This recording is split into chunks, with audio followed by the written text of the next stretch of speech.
Douglas said, a patriot, a true lover of his country, is one who rebukes and does not excuse the sins of the nation. That's biblical definition of what it is to love and to bless, right? And it seems that somebody like Frederick Douglass, he got it right, but that idea has been perverted so that you have people now who accuse the nation of its sins, but don't ever seem to want them to be righted. They seem to be in love with making the accusation for its own sake, in a sense, damning the country, rather than loving and blessing the country, damning the country without the hope that it could return to its ideals. Whereas Douglass is a figure who he didn't shrink from the criticism, but he clearly believed, as did Dr. King, that we were obliged to repent, obliged to go back to where we had started. The idea being, was slavery an original idea, or was it an aberration of the ideas of the Constitution and the Declaration of Independence? Frederick Douglass, rightly, I believe, comes out to the side that says this was an aberration. This is a cancer on the body politic and social. It is not inherent to, it is a contradiction of. And his ability to affirm that, and once again, to make a distinction between government or policy and the values and foundational ideas of a nation. Today, we face the same issue. You, I, others are, at the moment, critical of government policy, of things that the current administration or others have done over time. That is different than another form of attack, which is the ideological attack by people who do not love this country, who do not have its best interests at heart, who would like to see the experiment fail, and for this country to become something else. Michael Wilkerson, welcome to Socrates in the studio. Thank you, Eric. Great to be with you. You do a lot, you write a lot, stormwall.org, is it? Stormwall.com. Stormwall.com. But I want to talk to you today. You wrote a book, we have a copy here, called Why America Matters, The Case for a New Exceptionalism. I read the book, Why America Matters, and I was mightily impressed at your ability to tell what's essentially the history of the United States in a way that helps us see not just why America matters and why America is unavoidably exceptional, but how that should help us process the present moment. So I want to talk to you, start at the beginning. What led you to take on this monumental project? Why did you write Why America Matters? Anger, I think, and I say that facetiously, but I think over the last few years, there was a growing proverbial fire in the bones. There was this recognition that we as a country, as a nation, as a people had gone so far away from what I think America was about and should be about, that I felt almost compelled to write it. It turned out to be, as you pointed out, a much bigger, broader work than I had ever imagined. And I am not a author, journalist by background. I spent most of my career in business and finance. I'd been on Wall Street for a decade. In the decade leading up to the lockdowns and pandemic 2020, I was running a company investing in businesses in Africa, mostly in food security, energy security. So I had only begun to write in 2020, when all of a sudden, lockdowns, travel restrictions, I can't do the commuter flight to Nairobi or Johannesburg anymore, and I have to actually start to pay attention, not to African politics, which I had gotten to know quite a bit, but to what was happening here in my own country. And what struck me in 2020 was how different the country felt, how different the dialogue felt, how different things felt. And I began to write op-eds, just simple, contributing to various journals or publications, starting out with a business or economic perspective, what I knew, but the impact of lockdowns, what I saw happening. But the more I began to dig in, and the more my then teenage sons began to ask me very hard questions about what was going on around us, did I start to do my own research, start to dig in more deeply. And I think for the first time in my life, I came to a strong conviction that fake news was real, that what was happening around us was not an accident, that there was a conspiracy of misinformation, of propaganda, of censorship, that the more I dug, the more I realized was much, much worse than I ever imagined possible. And it is, I mean, let's be honest, it was for anybody very difficult to process. You don't want to think that what you fear could conceivably be true is actually true. And I think that, there are people I'm sure listening right now who are at different places on the continuum. But I think it's because it is so disturbing to think that in the United States of America this could be happening, or to think that we have actually drifted so far from our roots, from the founders' vision.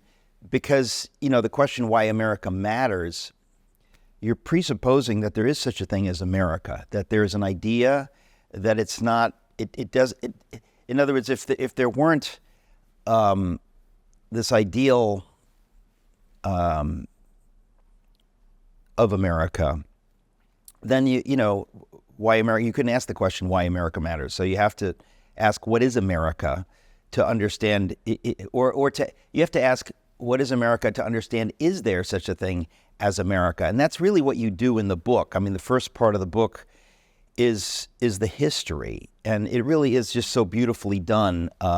One of the reasons that I recommend it to people is because you tell our history very beautifully, succinctly, to the extent that it can be told succinctly. But let's go through it, because you did determine when you are asking the question, is America exceptional, or how have we drifted from the idea of exceptionalism? We have to kind of go back. But before we do that, was there an inciting incident for you? Was it, do you remember when President Obama was asked whether America's exceptional, and he gave a very tortured kind of answer? I thought that was a moment.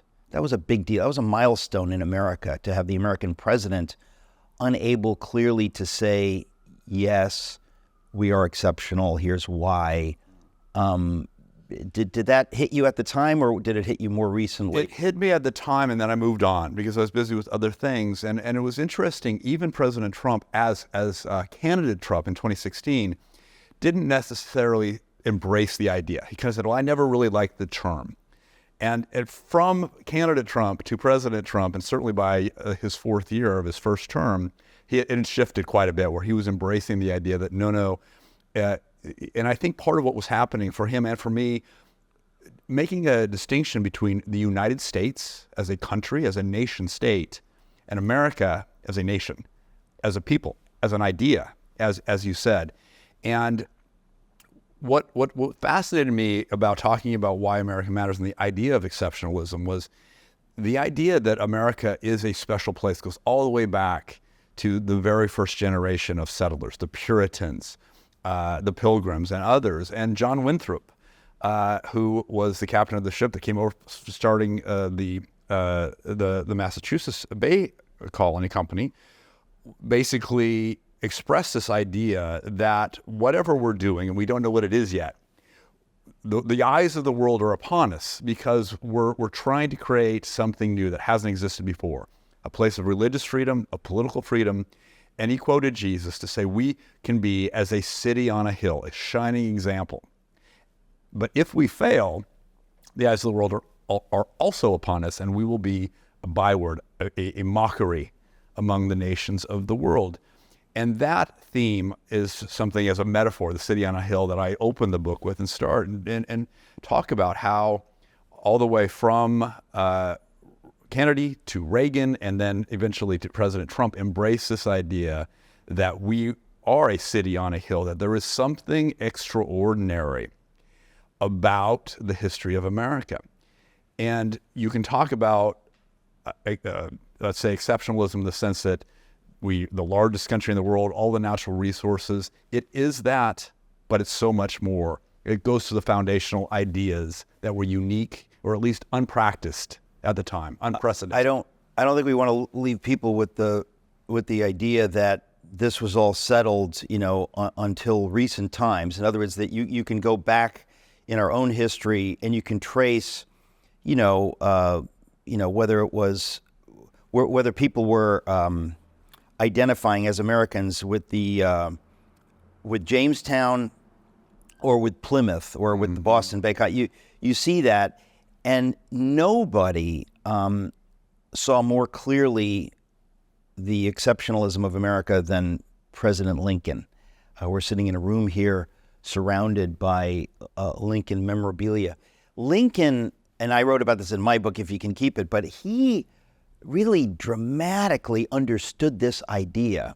He was the one that initiated the idea of Thanksgiving. I mean, to look back to Plymouth as this founding moment in this idea that was to become America.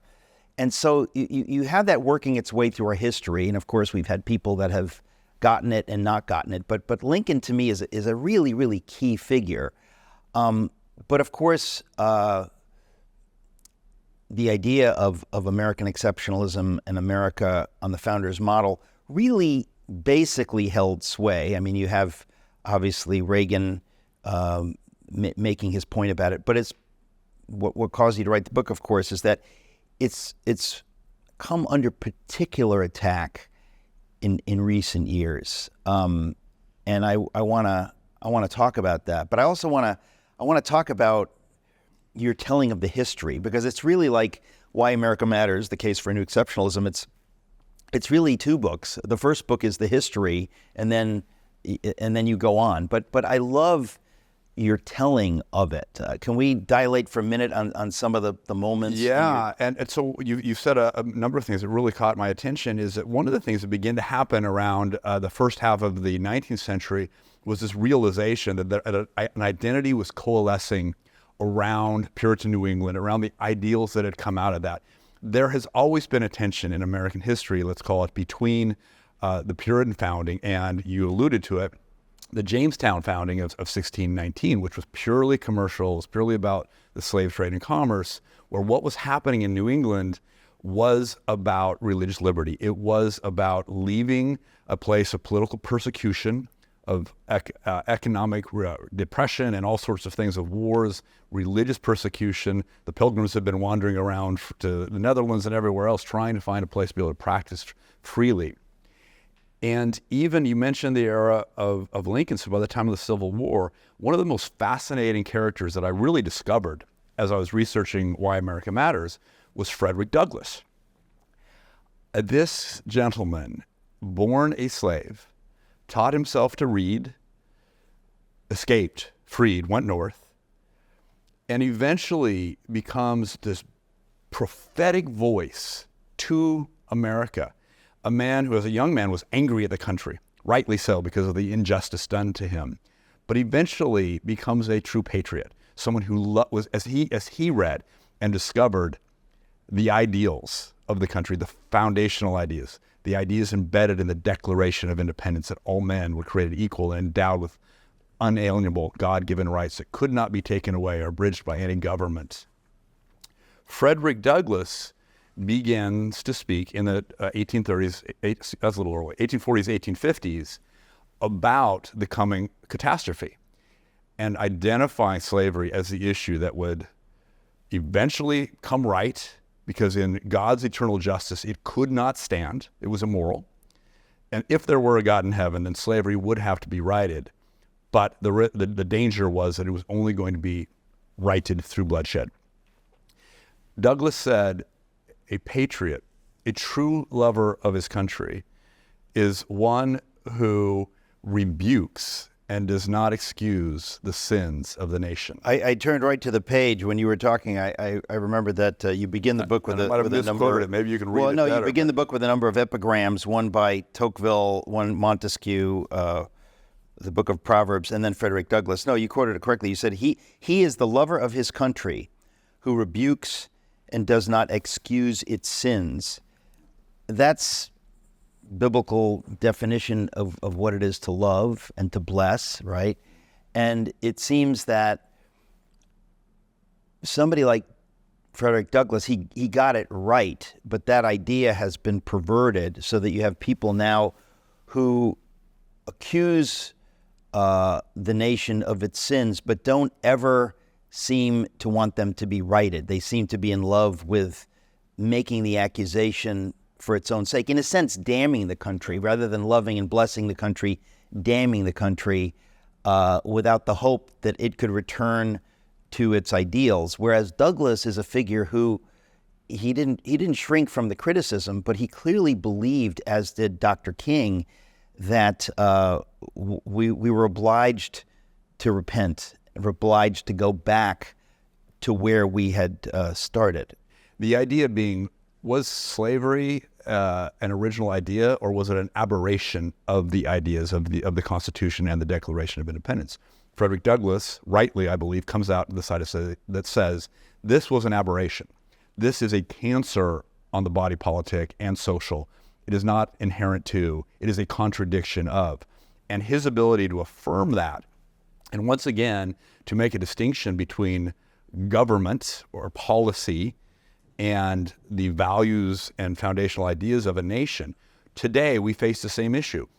You, I, others are, at the moment, critical of government policy, of things that the current administration or others have done over time.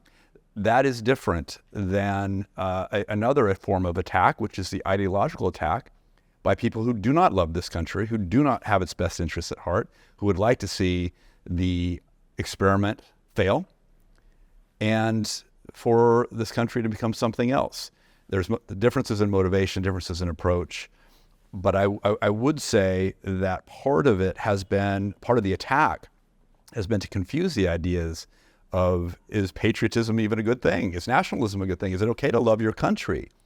And we have been, we'll talk about perhaps later the broader ideological attack, but that's certainly been one of them, has been to make Americans feel somewhat ashamed of who they are, of who their country is, to be ashamed of its history.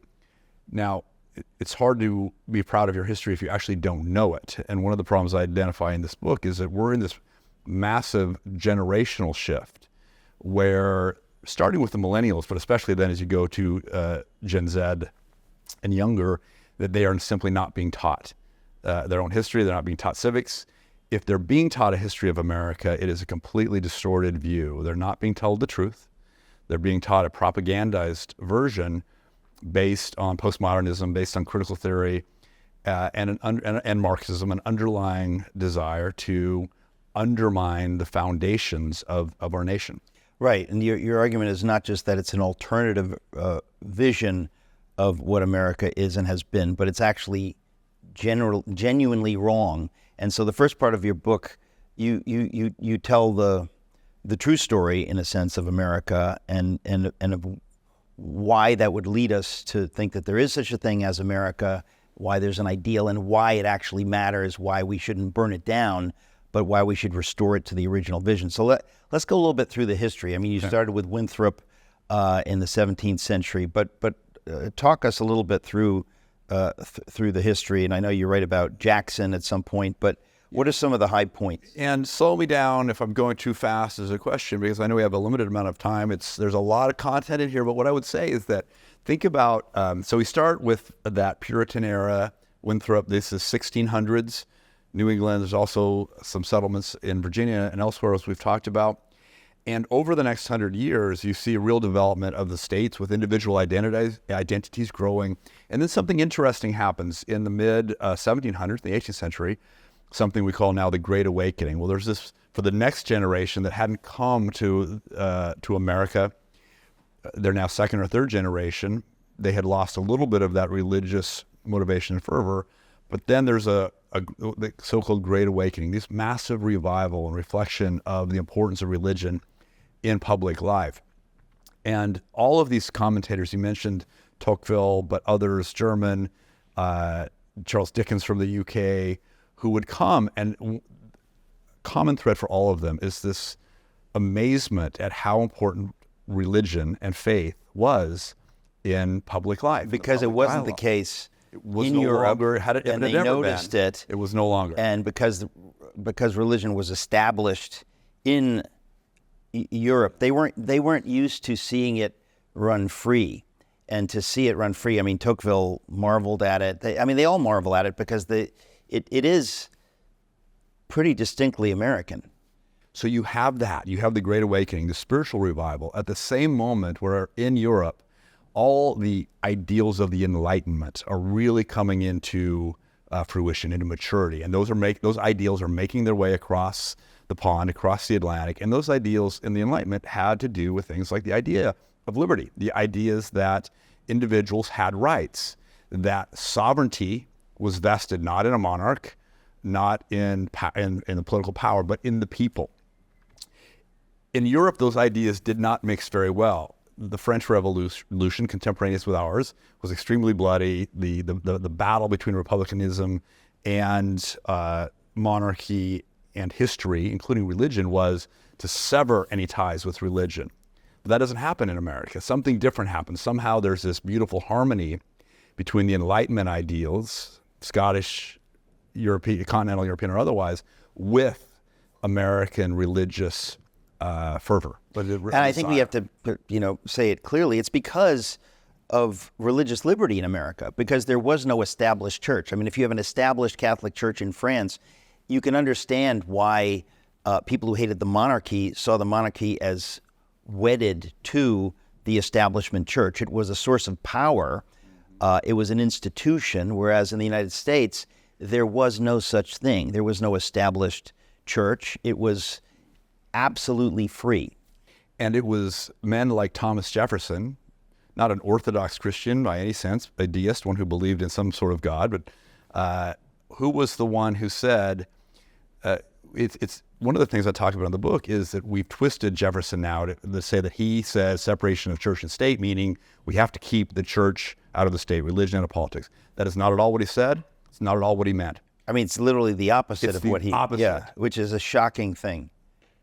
Jefferson said, we do not want to impose the state upon religious liberties.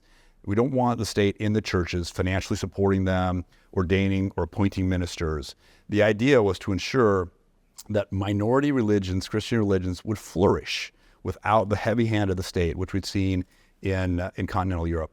It was never intended to keep faith or religion or spirituality out of the public square or politics. And it was clearly the opposite.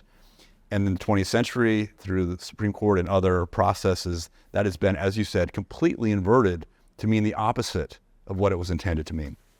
Father Richard John Newhouse, in 1984, wrote a book called The Naked Public Square, where he deals with this. He spoke at Socrates in the City, it's got to be about 15 years ago now, but he saw that when you get this wrong, and when you don't think that it's the idea of the separation of church and state is to keep the state away from the church, to keep the church free, but you invert it and you say no, it's to keep the idea of God or religion or faith away from anything we do in civic life, that you get the naked public square and you get enforced secularism, which undermines everything the founders knew necessary to genuine liberty. That's absolutely right. And so what happens now, we're now, let's say, mid-1700s on the eve of the Revolutionary War. Those two streams of ideas are coming together. They're finding a way to operate, I'm saying the Enlightenment and the Christian faith, a rejuvenated faith. And it forms the basis for the founders' ideals. So, for example, from the Enlightenment comes Montesquieu's idea from the Spirit of the Laws about the necessity of the separation of powers, that you had to keep the executive separate from the legislative, separate from the judicial. Why? Because power checks power. And that was the only way that you were going to have a balance of power that would keep the nation from devolving into tyranny, which was the great fear of that generation of leaders. They'd seen tyrannical oppression. They were experiencing it from the British colonial overlords. They'd seen it in other countries in Europe. And all of the ideas that James Madison and others express in the Declaration in particular and in the Constitution, again, this idea that all men are created equal, endued with unalienable rights that cannot be taken away or abridged by government, the ideas of the rule of law, that no king was sovereign above the law. Everyone was equal under the law. A fundamental idea that had been around for a long time but wasn't in practice really anywhere. The ideas of private property, what they described as life, liberty, and the pursuit of happiness. Well, the pursuit of happiness was this idea that you were free to enjoy what was yours, your land, your home, your possessions, your family, without the government coming in and taking any of those things away from you. The idea of the pursuit of happiness, if you look it up today in one of these contributive dictionaries, it's like the right to do whatever you want as long as it's not illegal and it doesn't hurt anybody. That is not at all what they meant. The pursuit of happiness was connected to the idea of virtue. It was a life well lived, but before it was written, pursuit of happiness in the Declaration, it was the idea of the right to private property, to have what the fruit of your labor, that the government would not take it away from you, as we see under any kind of authoritarianism or 20th century communism or 21st century America, we could argue as well. But let's come back to that later and say that the idea that government had a wall, they were not allowed to encroach on your home. Even the Fourth Amendment under unlawful searches and seizures, that they could not come and take something without due process, without warrant. All of those things were related ideas to the idea of the individual having sovereignty, having the ability to protect him or herself from the tyrannical oppression of government. So yeah, there was a healthy fear of tyranny because it was so fresh. People had experienced tyranny. The founders had all experienced it under King George III. And that carries on, but it's interesting because even Lincoln, in his Lyceum speech in 1838, I mean, it's amazing. He's, 29 years old. And he delivers this extraordinary speech already in 1838, understanding that most of the revolutionary generation was dying out or had died out. And they were beginning to struggle with,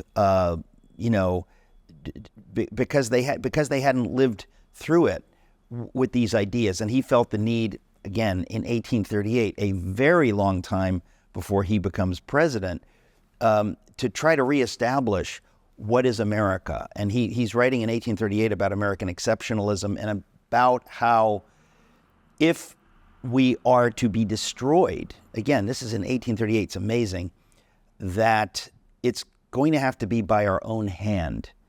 And he talks about the silent artillery of time. Os Guinness wrote a book about it called A Free People's Suicide. But he is already seeing the danger of forgetting what we once all knew and how it has to be rehearsed over and over so that we don't forget it, not knowing that he himself would play a central role in that a couple of decades in the future. But it's fascinating to me that this goes back so far, that to forget the founders' vision was already a problem in the 1830s. And in the 1830s, that generation was really coalescing around the idea of America. In other words, if you go back to the Revolutionary War, people more identified with their state.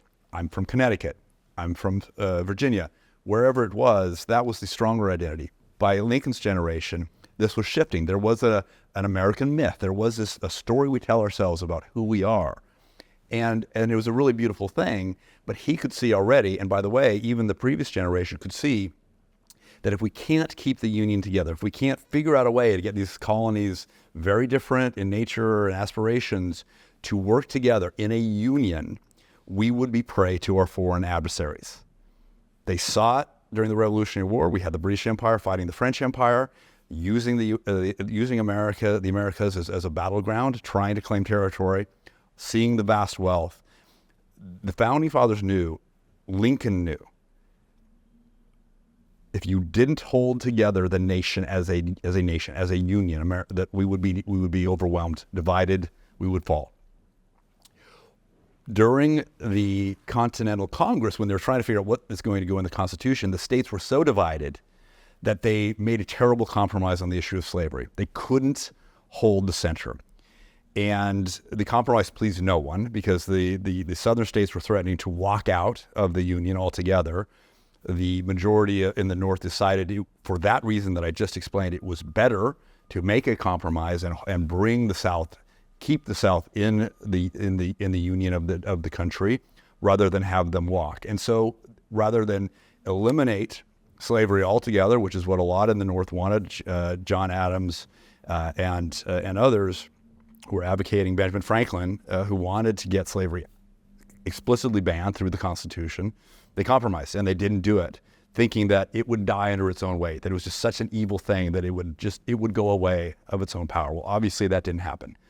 And the problem festered.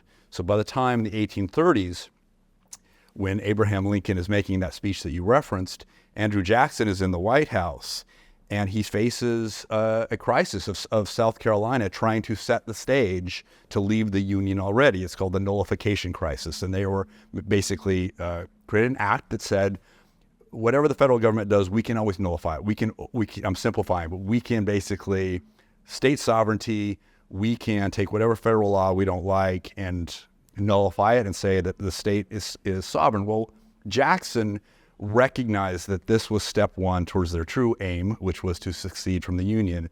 They could see the writing on the wall. They could see the conflict with slavery. They wanted out. South Carolina, other states would follow. So Jackson was effective because he stood his ground and he declared treason. He said that this is an insurrection, armed insurrection. He's going to send federal forces.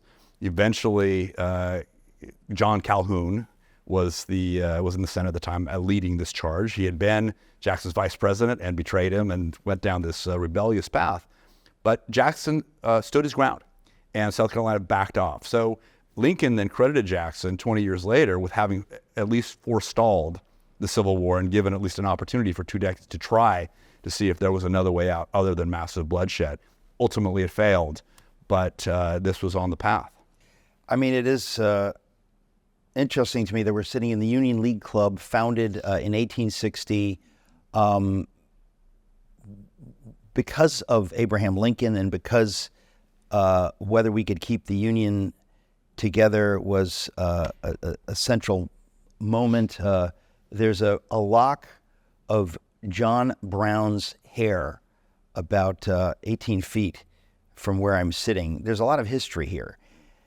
But most of us have forgotten the history. What you just said about the battle between John C. Calhoun and Jackson, I didn't know that until I read your book. So there's a lot of stuff in the book. How did you ferret these things out? In other words, what was it that made you, just in that case? Because I thought everyone should know this. I'm glad you wrote about it, and I hope people will read Why America Matters. But how did you stumble on it and realize that it was so important?